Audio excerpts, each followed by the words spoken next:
नमस्कार दोस्तों, आप पढ़ रहे हैं कक्षा 10वीं एनसीईआरटी गणित। आज हम पढ़ेंगे प्रश्नावली 3.6 के प्रश्न क्रमांक 2 के इन 3 सवालों को तो ध्यान से समझना।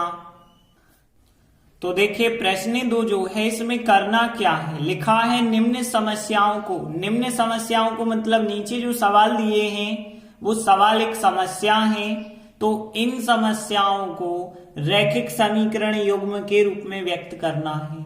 मतलब इन सवालों को जब हम हल करते हैं तो 2 समीकरण बनते हैं, वही कहलाता है रैखिक समीकरण युग्म के रूप में व्यक्त करना। जब 2 समीकरण बन जाएंगे तो फिर उनको हम हल करेंगे, किसी भी विधि से हम उन्हें हल कर सकते हैं। जैसे पहला सवाल लेते हैं, ऋतु धारा के अनुकूल 2 घंटे में 20 किलोमीटर तैर सकती है। अब देखिए धारा के अनुकूल का मतलब जिस दिशा में धारा बह रही है उसी दिशा में यदि तैरती है ऋतु तो 2 घंटे में 20 किलोमीटर। और धारा के प्रतिकूल मतलब विपरीत, जिस दिशा में धारा बह रही है उसके विपरीत वो 2 घंटे में 4 किलोमीटर तैर सकती है। अब आपको बताना है उसकी मतलब ऋतु की स्थिर जल में तैरने की चाल क्या है और धारा की चाल क्या है। तो देखिए हमने आपको बताया था जब भी हमें 2 चीजें ज्ञात करनी हो तो एक x मान लेना, एक y मान लेना। यहां पे हम मान के चलेंगे कि ऋतु की स्थिर जल में तैरने की चाल x किलोमीटर प्रति घंटा है और धारा की चाल y किलोमीटर प्रति घंटा है। तो देखिए हम मान के चले ऋतु की स्थिर जल में तैरने की चाल x किलोमीटर प्रति घंटा और धारा की चाल y किलोमीटर प्रति घंटा है। तब प्रश्नानुसार तो देखिए हमने प्रश्न पढ़ा और क्या देखा, धारा के अनुकूल 2 घंटे में 20 किलोमीटर दूरी तय होती है। अब देखिए एक फार्मूला था, समय बराबर दूरी बटे चाल। यदि यहाँ पे बटे 1 कर लिया जाए और तिर्यक गुणा किया जाए तो समय का गुणा चाल से होगा। तो यहाँ पे हम लिखेंगे समय गुणित चाल बराबर 1 का गुणा दूरी से होगा। तो यहाँ पे ये फार्मूला ध्यान रखना, समय गुणित चाल बराबर दूरी होता है। तो यही फार्मूला हम यहाँ पे लगाएंगे। तो देखिए समय दिया गया है 2 घंटे, तो समय 2 लिखा और फिर गुणित करना है हमें चाल। अब देखिए चाल क्या होगी, धारा के अनुकूल। देखिए एक और उदाहरण जब हमने आपको समझाया था तो उसमें भी बताया था, यदि आप धारा की दिशा में चलते हैं तो आपकी स्पीड डबल हो जाती है। तो यहाँ ऋतु की जो स्पीड है वो x है और धारा की चाल y है। तो धारा की ही दिशा में यदि आप जा रहे हैं तो चाल हो जाती है x प्लस y। और यहाँ पे दूरी कितनी दी गई है, 20 दी गई है, तो दूरी हमने 20 लिखी। देखिए समय 2 घंटे। अब धारा के अनुकूल जाएंगे तो स्पीड जो होती है चाल जुड़ जाती है, लेकिन विपरीत दिशा में जाते हैं तो घट जाती है, बराबर है 20। 2 गुणा में है, गुणा वाली संख्या आ जाएगी बटे में, तो यहाँ पे 2 जो गुणा में है वो बटे में जाएगा, 20 बटे 2 होगा। 20 बटे 2 को हम 10 कह सकते हैं। ये बना दिया हमने समीकरण नंबर 1। अब देखिए हमने आगे प्रश्न पढ़ा तो क्या है, धारा के प्रतिकूल 2 घंटे में 4 किलोमीटर। धारा के प्रतिकूल 2 घंटे में कितनी दूरी तय हो रही है, 4 किलोमीटर। अब यहां भी यही फार्मूला लगाएंगे, समय गुणित चाल बराबर दूरी। तो समय है यहाँ पे 2 घंटे गुणित चाल क्या हो जाती है, देखिए अनुकूल में जुड़ जाती है लेकिन प्रतिकूल में चाल घट जाती है, x माइनस वाई होगी, बराबर दूरी कितनी है, 4 किलोमीटर है। और देखिए 2 यहाँ गुणा में है, गुणा वाली संख्या उस तरफ यदि आप ले जाएंगे तो बटे में जाएगी, 4 बटे 2 होगा। 4 बटे 2 का मतलब होता है 2। तो यहाँ ये बन गया समीकरण नंबर 2। देखिए समीकरण 1 और 2 तो हमने बना लिए, जो कहा गया था कि रैखिक समीकरण युग्म के रूप में व्यक्त करिए, ये कहलाता है व्यक्त। अब हमें इन दोनों समीकरण को हल करके x y के मान ज्ञात करने हैं। तो हम इन्हें कैसे हल करते हैं, विलोपन विधि से हल करके हम बताते हैं। क्योंकि यहाँ गुणांक समान है, x x के समान है, y के समान है, तो हम इन्हें विलोपन विधि से हल करेंगे। तो सबसे पहले हम दोनों समीकरणों को एक साथ लिख लेते हैं। तो देखिए हमने दोनों समीकरण एक साथ लिखे। अब या तो हम इन्हें जोड़ेंगे या घटाएंगे। तो देखिए यहाँ y के गुणांक जो है समान है लेकिन चिन्ह अलग अलग हैं, इस वजह से हम जोड़ भी सकते हैं। और x के गुणांक भी समान हैं और चिन्ह भी एक से हैं, तो घटा भी सकते हैं। या तो इनको जोड़ दें या घटा दें। जैसे हमने लिखा जोड़ने पर, तो जोड़ेंगे तो 1x और 1x हो जाएगा 2x, और यहाँ y धन का ऋण का कट जाएगा और 10 और 2 जोड़ेंगे तो 12 हो जाएंगे। और फिर x बराबर जो होगा 12 बटे में आएंगे 2, तो 12 बटे 2 मतलब x का मान कितना हो जाएगा, फिर 6 हो जाएगा। तो x का मान आ गया है 6। अब x का मान हम समीकरण 1 में रख देते हैं। तो समीकरण 1 ये रहा, x प्लस वाई बराबर 10 है। x की जगह पे 6 रखना प्लस y बराबर 10। तो देखिए इस प्रकार से x का मान समीकरण 1 में रखेंगे तो x का मान 6 प्लस y बराबर 10 रहेगा। और फिर y बराबर देखेंगे तो 10 माइनस 6 हो जाएगा, 6 का पक्षांतर 6 माइनस के। फिर y बराबर कितना मिल जाएगा, हमें 4 मिल जाएगा। तो देखिए x बराबर 6 और y बराबर 4 हमारा आंसर होगा। और देखिए हम अंत में लिख देते हैं, अतः ऋतु की स्थिर जल में तैरने की चाल जो हमने x मानी थी वो 6 किलोमीटर प्रति घंटा है, और धारा की चाल जो हमने y मानी थी वो 4 किलोमीटर प्रति घंटा है। इस प्रकार से दूसरे प्रश्न का पहला सवाल कंप्लीट हुआ। इसके बाद दूसरा सवाल है, 2 महिलाएं एवं 5 पुरुष एक कसीदे के काम को साथ साथ मिलकर यदि करते हैं तो 4 दिन में पूरा कर लेते हैं, जबकि 3 महिलाएं 6 पुरुष यदि सब लोग मिलके काम करें तो 3 दिन में काम पूरा हो जाता है। अब हमें ज्ञात करना है कि इसी कार्य को एक अकेली महिला कितने समय में कर पाएगी और इसी कार्य को एक अकेला पुरुष कितने समय में कर पाएगा। तो देखिए हमने आपको बताया था जब भी 2 चीजें ज्ञात करना हो, एक x मान लेना एक y, तो मान के चलेंगे कि महिला अकेली इस काम को x दिन में कर पाएगी और पुरुष अकेला इस कार्य को y दिन में कर पाएगा। तो देखिए हमने माना इस कार्य को एक महिला अकेले x दिन में करती है और इसी कार्य को एक पुरुष अकेला y दिन में कर सकता है। तब प्रश्नानुसार, तो देखिए हमने प्रश्न पढ़ा क्या है, 2 महिलाएं एवं 5 पुरुष को इस कार्य में कितना समय लगता है, 4 दिन का समय लगता है। लेकिन अब हम समीकरण बनाने के लिए एक एक दिन का कार्य रखेंगे। तो देखिए यहाँ पे जब उन्हें 4 दिन लगा है तो 4 दिन में से एक दिन का काम कहलाएगा 1/4। और यहाँ पे 2 महिलाओं की बात हो रही है। एक महिला को हमने माना है कि वो x दिन में पूरा काम समाप्त कर पाती है, लेकिन एक महिला का एक दिन का काम हुआ 1/x। लेकिन 2 महिलाएं हैं तो 2 महिलाओं का एक दिन का काम हुआ 2/x। और का मतलब और एवं का मतलब होता है प्लस। अब देखिए 5 पुरुष, एक पुरुष को काम पूरा समाप्त करने में y दिन लगते हैं, तो एक दिन का काम एक पुरुष का हुआ 1/y। लेकिन 5 पुरुष हैं तो 5/y और बराबर रखेंगे 1/4। तो ध्यान देना 2 महिलाओं का मतलब है 2/x, 5 पुरुष। अब देखिए पुरुष को हमने y माना है इसलिए 5/y, और यहाँ पे 4 दिन हैं, एक दिन का काम कहलाएगा 1/4। ये बना दिया हमने समीकरण नंबर 1। इसके बाद हमने फिर प्रश्न को पढ़ा और प्रश्न क्या है, यहाँ पे 3 महिलाएं 6 पुरुष को इस कार्य को समाप्त करने में 3 दिन लगते हैं। तो देखिए इसका भी आप समीकरण बनाएंगे। जैसे 2 महिलाओं का एक दिन का काम 2/x है, तो 3 महिलाओं का एक दिन का काम होगा 3/x। अब 5 पुरुषों का एक दिन का काम 5/y है, तो 6 पुरुष आ गए तो 6/y होगा।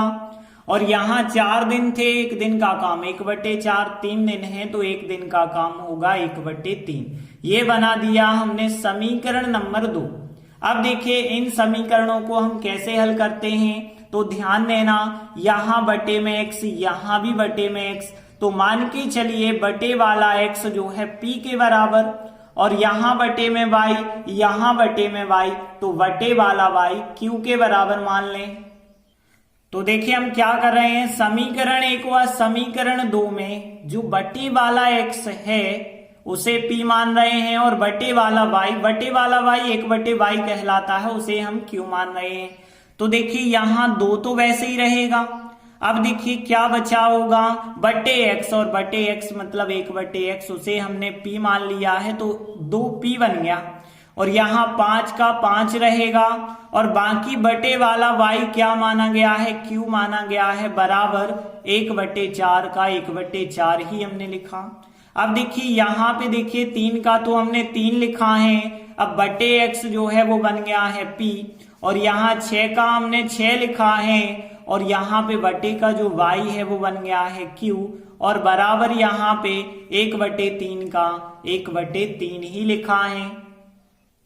अब देखिए इन समीकरणों को हल करना थोड़ी सा कठिन होगा, इसलिए हम क्या करते हैं, यहाँ पे जो बटे में 4 है इस 4 को हटा देते हैं। तो 4 को हम कैसे हटाएंगे, 4 का गुणा प्रत्येक पद में करेंगे। तो देखिए 4 का गुणा 2p से होगा तो 4 दूनी 8p बन जाएगा, 4 का गुणा 5q से होगा, 4 पंचे 20q बन जाएगा, बराबर देखिए 4 का गुणा जब आप यहां करेंगे तो 4 4 कट जाएंगे, केवल 1 बचा होगा। अब यहाँ पे देखिए बटे में 3 है तो 3 का गुणा हम पूरे में कर देंगे, 3 का यहाँ किया जाएगा, 3 त्रिका 9p हो जाएगा, 3 का यहाँ करेंगे तो 6 त्रि 18q हो जाएगा, और 3 का गुणा यहाँ करेंगे तो 3 3 कट जाएंगे, केवल 1 आ जाएगा। ये बना दिया समीकरण 3, ये बना दिया समीकरण 4। अब देखिए हम समीकरण 3 और 4 को हल करके p और q के मान निकालेंगे। तो इनको हल अब हम कैसे करें, तो यहाँ पे हम विलोपन विधि में गुणांक समान करते हैं। तो हम 9 का गुणा समीकरण 3 में 8 का गुणा समीकरण 4 में करेंगे तो p के गुणांक समान हो सकते हैं। तो देखिए हमने लिखा समीकरण 3 में हम 9 का गुणा करेंगे तो 9 का यदि गुणा होगा तो 9 8 72p हो जाएगा। 9 का गुणा 20 से करेंगे 9 दूनी 18 180q हो जाएगा। 9 का गुणा 1 से करेंगे 9 होगा। और समीकरण 4 में 8 का गुणा करना, 8 का यदि 9p से करेंगे 72p होगा। 8 का गुणा 18 से करेंगे 18 8 144q होगा। 8 का गुणा 1 से करेंगे 8 होगा। अब ध्यान देना यहाँ पे 72p समान आ गए ना। अब समान चिन्ह हैं और जब भी समान चिन्ह होते हैं तो हम ऊपर वाले समीकरण में से नीचे वाले समीकरण को घटा देते हैं। तो हमने लिखा घटाने पर, और ध्यान रखना घटाने पर जो है चिन्ह बदल जाते हैं नीचे वाले समीकरण के, धन का ऋण और यहां भी हो जाएगा धन का ऋण। अब देखिए यहाँ पे घटाते हैं तो 72p धन के और ऋण के कट गए, यहाँ पे 180q धन के हैं 144q ऋण के हैं, तो यहाँ पे धन के 36q बचे होंगे बराबर 9 धन के 8 ऋण के 1 बचा होगा। तो फिर q बराबर जो होगा 1/36 हो जाएगा। अब देखिए q का मान या तो आप समीकरण 3 में रखें या तो हम 4 में रखते हैं। जैसे हम इस बार 4 में रख के बता रहे तो 9 लिखा, p लिखा, 18 q की जगह 1/36 बराबर 1। तो देखिए हमने समीकरण 4 में लिखा है q का मान, तो 9p 18 q की जगह 1/36 बराबर 1। अब देखिए 18 एकम 18, 18 दूनी 36, तो यहाँ पे 9p प्लस यहाँ पे आ जाएगा 1/2 क्योंकि 18 दूनी 36 बराबर है 1 के। अब देखिए यहाँ पे 9p बराबर कितना हो जाएगा, 1 माइनस 1/2 हो जाएगा। और 1 में से 1/2 घटाएंगे तो 2 एकम 2, 2 में से 1 घटाया तो 1, मतलब 1/2 यहां प्राप्त होगा। देखिए 9p बराबर 1/2 आया है तो p बराबर 1/2 तो रहेगा, 9 और बटे में आ जाएंगे तो यहाँ पे कितना हो जाएगा 1/18 हो जाएगा p का मान। अब देखिए p का मान भी हो गया, q का मान भी हो गया, लेकिन हमारे समीकरण तो x y में थे, मतलब हमें तो x y के मान चाहिए, तो p का मान हम यहां रखेंगे Q का मान यहां रखेंगे, तब जाके हमें एक्स वाई के मान मिलेंगे। तो देखिए हमने लिखा, चूंकि 1/x को हमने P माना था और 1/y को Q माना है, इसलिए 1/x बराबर P की जगह P का मान 1/18 रखेंगे और 1/y Q की जगह Q का मान 1/36 रखेंगे। तिर्यक गुणा करेंगे तो x बराबर 18 एकम 18 मिल जाएगा और यहाँ पे देखिए y का 1 से गुणा, y 36 का 1 से गुणा, तो y बराबर 36 मिल जाएगा। तो फिर हम अंत में लिख देंगे, अतः इस कार्य को महिला अकेले, हमने माना था x दिन में करती है जो कि 18 दिन में हो जाएगा, और पुरुष अकेला हमने y दिन माना था जो कि 36 दिन हो जाएगा आंसर। इस प्रकार से दूसरा सवाल भी कंप्लीट हुआ। तो देखिए अगला तीसरा क्वेश्चन है, रूही 300 किलोमीटर दूरी पर स्थित अपने घर जाने के लिए कुछ दूरी रेलगाड़ी द्वारा और कुछ बस द्वारा तय करती है। यदि वह 60 किलोमीटर रेलगाड़ी द्वारा तथा शेष यात्रा बस द्वारा तय करती है, तो यहाँ पे देखिए जब 60 उसने रेलगाड़ी के द्वारा, तो बाकी बची 240 बस के द्वारा तय की होगी, तो उसे कितने घंटे लगे हैं? टोटल 4 घंटे।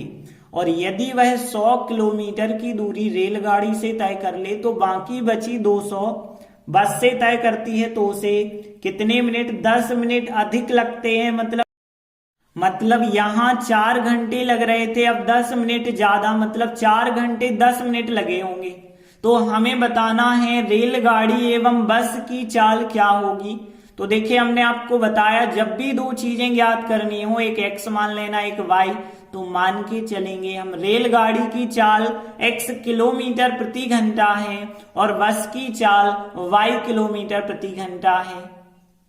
तो देखिए हमने लिखा, माना रेलगाड़ी की चाल x किलोमीटर प्रति घंटा और बस की चाल y किलोमीटर घंटा है। तब प्रश्नानुसार अब हमने प्रश्न पढ़ा, 60 किलोमीटर जो है रेलगाड़ी से दूरी तय होती है और शेष यात्रा बस के द्वारा। तो शेष कितनी बची? जब 60 जो है रेलगाड़ी से तय कर ली तो 300 थी कुल, तो 300 में से 60 घटा दी तो 240 उसने बस से दूरी तय की है और कुल समय कितना लगा है? 4 घंटे। देखिए यहाँ बराबर में लिखा है समय 4 घंटे, इसलिए हम समय का फार्मूला लगाएंगे दूरी बटे चाल। तो देखिए यहाँ पे दूरी है 60 किलोमीटर और चाल क्या है? रेलगाड़ी की x है, तथा का मतलब होता है प्लस, यहाँ दूरी है 240 और चाल कितनी है? बस की y है, बराबर समय कितना दिया गया है? 4 घंटे। ये हो गया समीकरण नंबर 1। तो देखिए हमने आगे प्रश्न पढ़ा और कहा गया है 100 किलोमीटर रेलगाड़ी से और शेष मतलब यहाँ पे बची जो 200 किलोमीटर है वो बस से यदि दूरी तय की जाती है तो 10 मिनट अधिक लगते हैं, मतलब 4 घंटे लग रहे थे, अब 4 घंटे 10 मिनट लगे हैं। फिर भी देखिए यहाँ बराबर में समय दिया गया है, तो फार्मूला तो हमें यही लगाना पड़ेगा, समय बराबर दूरी बटे चाल। यहाँ देखिए रेलगाड़ी की दूरी कितनी है? 100 किलोमीटर और रेलगाड़ी की चाल क्या है? x है प्लस, अब यहाँ पे देखिए बस के द्वारा 200 किलोमीटर दूरी तय की है और बस की चाल है y, बराबर 4 घंटे 10 मिनट। अब यहाँ 4 घंटे 10 मिनट नहीं हम लिखेंगे, देखिए इसे जो है 4 घंटे तो पूरे हैं, 10 मिनट को घंटों में कैसे आप बदलेंगे? तो 10/60 कर देंगे, क्योंकि 1 घंटे में 60 मिनट होते हैं ना, 0 से 0 कट जाएगा, 6 चौके 24 और 1 25, 25/6 आएगा, क्योंकि यहाँ पे 6 चौके 24 और 1 जोड़ देते हैं तो 25/6। तो यहाँ पे हमने लिखा 25/6, ये बना दिया समीकरण नंबर 2। अब देखिए समीकरण 1 और 2 में यहाँ भी बटे x, यहाँ भी बटे x है, तो हम 1/x को p मान के चलेंगे, यहाँ बटे में y, यहाँ भी बटे में y है, तो 1/y को q मान के चलेंगे। तो देखिए हमने लिखा समीकरण 1 व समीकरण 2 में 1/x की जगह p रखना, 1/y की जगह q रखना।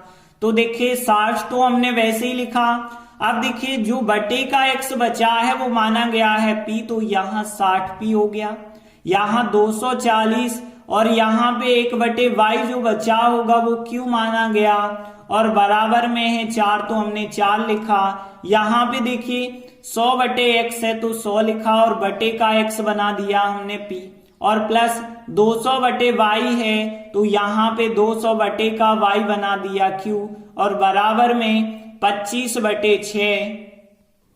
अब देखिए यहाँ पे जो समीकरण बने हैं, पहला समीकरण तो ठीक है, लेकिन ये वाला जो समीकरण है इसमें बटे में 6 है, तो जब 6 बटे में है तो हम क्या कर लेंगे, इसमें 6 का गुणा प्रत्येक पद में करेंगे तो 6 का गुणा 100 से होगा, 600 p हो जाएगा। 6 का गुणा 200 q से होगा तो 6 दूनी 1200 q हो जाएगा और 6 का गुणा यहाँ भी होगा तो 6 से 6 कट जाएंगे, यहाँ 25 प्राप्त होगा। और यहाँ हम कुछ नहीं कर रहे हैं, यहाँ यही का यही लिखा तो एक समीकरण 3 हो गया, एक समीकरण 4 हो गया। अब हम इन दोनों को विलोपन विधि से हल करना चाहते हैं तो गुणांक समान करने पड़ेंगे, लेकिन यहाँ पे देखिए जैसे हमें p के समान करना तो हम ऐसा नहीं करेंगे कि 600 का इसमें 60 का इसमें करें, क्योंकि बड़ी बड़ी संख्याएं बन जाएंगी। सीधा हम ऐसा कर दें कि इस समीकरण 3 में 10 से गुणा कर दें तो 60 में 10 से गुणा होगा 600 बन जाएगा और 600 यह पहले से है तो केवल हम समीकरण 3 में 10 से गुणा करेंगे और समीकरण 4 में किसी से नहीं करेंगे, मतलब 1 से करेंगे। तो देखिए हमने लिखा समीकरण 3 में 10 से गुणा करेंगे, जब 10 से गुणा करेंगे 60 में तो यहाँ पे 600 p हो जाएगा, 10 का गुणा करेंगे 2400 q हो जाएगा और 10 का गुणा 4 से करेंगे 40 और समीकरण 4 में किसी का गुणा नहीं करना, मतलब 1 का और 1 का करेंगे तो बिल्कुल यही की यही संख्या होगी। तो यहाँ पे बिल्कुल यही का यही हमने समीकरण लिखा है। अब ध्यान देना, या तो इनको जोड़ना होता है या घटाना होता है। यहाँ p के गुणांक दोनों जगह समान हैं, यहाँ धन का यहाँ धन का, और समान चिन्ह यदि होते हैं तो हम घटा देते हैं। तो देखिए हमने लिखा घटाने पर और घटाते वक्त नीचे वाले समीकरण के चिन्ह आपको बदलने पड़ते हैं तो धन के ऋण हो जाते हैं। अब ये तो कट गए क्योंकि ऊपर धन का नीचे ऋण का, धन के 2400 क्यू है, ऋण के 1200 क्यू हैं, तो 1200 क्यू यहाँ पे धन के बचे होंगे और यहाँ 40 धन के हैं, 25 ऋण के हैं, तो धन के कितने आ जाएंगे, 15 आ जाएंगे। तो क्यू बराबर आएगा 15/1200 आ जाएगा। तो यहाँ पे और चाहें तो आप संख्याएं काट सकते हैं, तो 15 एकम 15 होगा और फिर 15 अट्ठे 120 होता है, 0 का 0 होगा, तो फिर Q का मान हो गया 1/80 हो गया। अब हम इस Q के मान को या तो समीकरण 3 में रखेंगे या तो 4 में रखेंगे। जैसे हम समीकरण 3 में रखते हैं तो 60p 240 Q की जगह 1/80 बराबर 4। तो देखिए Q का मान समीकरण 3 में रखने पर 60p 240 Q की जगह 1/80 बराबर 4। अब यहाँ पे ध्यान देना 60p लिखा हमने प्लस। अब देखिए यहाँ पे 80 से 240 3 बार कटेंगे, 3 का गुणा 1 से किया 3 आएगा बराबर 4 होगा। अब देखिए 60p बराबर 4, 3 का पक्षांतर कर देना तो यहाँ 60p बराबर कितना आ गया, 1 आ गया और p बराबर कितना आ जाएगा, 1/60 आ जाएगा। तो देखिए p का मान हो गया 1/60 और q का मान 1/80 हो गया। लेकिन हमने जो समीकरण बनाए थे वो तो x y में बनाए थे, तो हम p का मान यहां रखेंगे, q का मान यहां, तब जाके हमें x y के मान प्राप्त होंगे। तो देखिए हम लिखेंगे चूंकि 1/x बराबर p है और 1/y बराबर q है, तो 1/x p की जगह पे p का मान 1/60 रखा और यहाँ पे 1/y लिखा, q की जगह q का मान 1/80 लिखा। तिर्यक गुणा करना तो x बराबर 60 एकम 60 आएगा और यहाँ पे y का 1 से करेंगे तो y, 1 का 80 से करेंगे तो 80 आएगा। तो x बराबर 60 और y बराबर 80 हमारा आंसर होगा। और हम अंत में लिख देंगे अतः रेलगाड़ी की चाल x बराबर जो हमने मानी है वो 60 किलोमीटर प्रति घंटा और बस की चाल y मानी थी जो कि 80 किलोमीटर प्रति घंटा। आंसर हो जाएगा। इस प्रकार से तीसरा सवाल भी कंप्लीट हुआ। धन्यवाद।